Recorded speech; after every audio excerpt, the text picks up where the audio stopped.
नमस्कार बच्चों, शिक्षालय में आप सभी का पुनः स्वागत है। मेरा नाम है रेणु यादव। आइसोटोप्स का हम जिक्र कर रहे थे। इस लेक्चर में हम डिस्कस करेंगे आइसोटोप्स ऑफ हाइड्रोजन। हर एक एलिमेंट के डिफरेंट आइसोटोप्स हो सकते हैं, किसी के 2, किसी के 3, राइट। तो क्लोरीन के हमने 2 आइसोटोप्स पढ़े थे। अब हम हाइड्रोजन के 3 आइसोटोप्स के बारे में पढ़ने जा रहे हैं। जैसा कि हमने पुराने लेक्चर में डिस्कस किया, आइसोटोप्स का मतलब क्या हुआ, एक एलिमेंट उसके अलग अलग एटम्स जिनकी केमिकल प्रॉपर्टीज तो सेम रहेंगी लेकिन उनकी फिजिकल प्रॉपर्टीज डिफरेंट होंगी। इसी वजह से उनका जो यूटिलाइजेशन है वो भी डिफरेंट हो जाता है। यानी हम उनको किस तरीके से इस्तेमाल करेंगे, हर एक की अलग अलग प्रॉपर्टी होने की वजह से उनके अलग अलग इस्तेमाल होते हैं। हाइड्रोजन की बात करते हैं। हाइड्रोजन का सबसे पहले तो एटॉमिक स्ट्रक्चर बनाइए। एक न्यूक्लियस होता है, न्यूक्लियस में प्रोटॉन और न्यूट्रॉन होते ही हैं। और क्योंकि हाइड्रोजन का एटॉमिक नंबर 1 ही है, यानी इसके पास सिर्फ के शेल है। ठीक, ये थोड़ा सा टेढ़ा मेढ़ा हो गया है, के शेल ही है। के शेल की मैक्सिमम कैपेसिटी 2 होती है, आपको पता है ना। तो के शेल ही है और इस के शेल में भी इसके पास सिर्फ एक ही इलेक्ट्रॉन है, यानी इलेक्ट्रॉन की मात्रा हाइड्रोजन के पास केवल 1 है। तो आप जानते हैं कि जितने नंबर ऑफ इलेक्ट्रॉन उतने ही नंबर ऑफ प्रोटॉन, यानी जितने भी हाइड्रोजन हैं इन सब के केस में नंबर ऑफ प्रोटॉन 1 ही रहेगा, नंबर ऑफ इलेक्ट्रॉन 1 ही रहेगा और नंबर ऑफ प्रोटॉन भी 1 ही रहेगा। अब क्योंकि हम आइसोटोप्स की बात कर रहे हैं तो इन तीनों एटम्स में जो बदलाव होगा फिजिकल प्रॉपर्टी में वो होगा न्यूट्रॉन की वजह से। तो इसकी बात करते हैं। इसमें प्रोटॉन तो 1 ही रहेगा, इलेक्ट्रॉन भी 1 ही रहेगा, लेकिन यहाँ न्यूट्रॉन कितना है आप देखिए। टोटल मास नंबर कितना है, 1। तो मास नंबर क्या होता है, मास नंबर मतलब number of proton plus number of electron. तो प्रोटॉन ही 1 है, यानी न्यूट्रॉन इस केस में 0 है। 1 सिंबलाइज करता है कि प्रोटॉन और न्यूट्रॉन को अगर आप जोड़ दें तो 1 आना चाहिए। तो 1 + 0 = 1। ठीक है, चलिए ये क्लियर हो गया।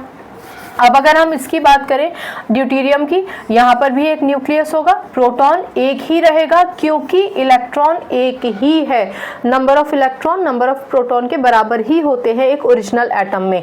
ठीक, अब यहाँ 2 लिखा है, इसका मतलब यहाँ 2 लिखा होने का मतलब ये number of proton plus number of neutron है। ठीक है ना।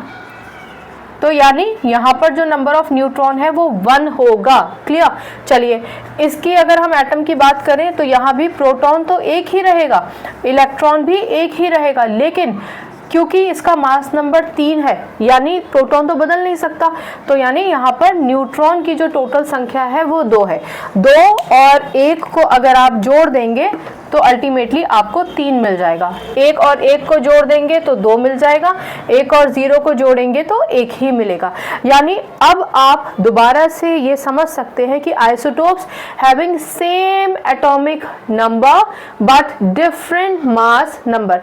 वैसे तो मास नंबर इस तरफ ही लिखा जाता है, पर अगर आप किताबों में इस तरफ लिखा देखें तभी भी आप समझ जाइए कि ये मास नंबर की ही बात कर रहे हैं। ठीक है ना, ऐसे भी आप लिखा पाएंगे इस तरफ। एनीवे, तो elements of the same atoms hydrogen ही तो था, मेन हाइड्रोजन तो एलिमेंट तो हाइड्रोजन था।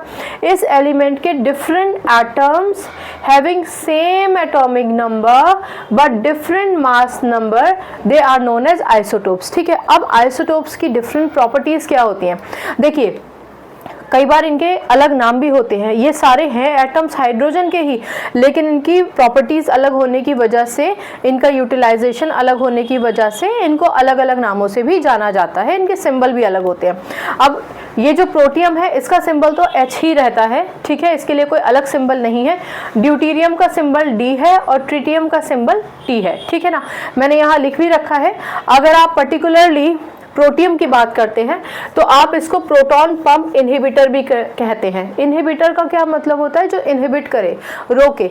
तो ये क्या करता है, एसिड को कंट्रोल करता है। इसलिए अगर पेट में या इंटेस्टाइन में एसिड ज़्यादा हो रही है तो उसके लिए हम मेडिकल फील्ड में प्रोटियम का इस्तेमाल करते हैं। ठीक है ना।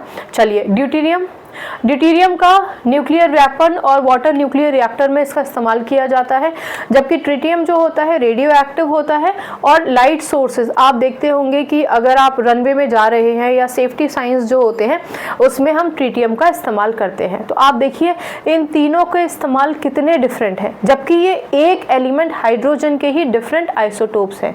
ठीक है ना। तो अब आप समझे कि आइसोटोप्स क्या होते हैं।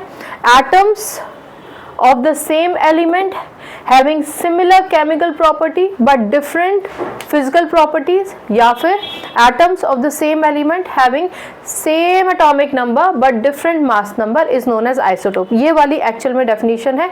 और नंबर ऑफ इलेक्ट्रॉन की वजह से केमिकल रिएक्टिविटी बदलती है, नंबर ऑफ प्रोटॉन की वजह से total mass of the nucleus change होने की वजह से फिजिकल प्रॉपर्टी डिफरेंट हो सकती हैं, जिसकी वजह से यूटिलाइजेशन डिफरेंट हो सकता है। आइसोटोप्स के अलग अलग सिंबल्स भी हो सकते हैं, ठीक है ना, और उनके यूजेस तो अलग होते ही हैं, आपने समझ लिया। तो यहाँ पर हमने बात की आइसोटोप्स ऑफ हाइड्रोजन की। अगर आपको कोई कन्फ्यूजन है, कोई भी क्वेरी है, कहीं आप अटक गए हैं, समझ नहीं पा रहे हैं, पूछिए, 1000 बार पूछिए, मैं आपको 1000 बार समझाऊंगी। ठीक है। बाकी केमिस्ट्री से अपनी केमिस्ट्री अच्छी बनाइए, शिक्षा ले आइए, अपना ख्याल रखिए, खुश रहिए, नमस्कार।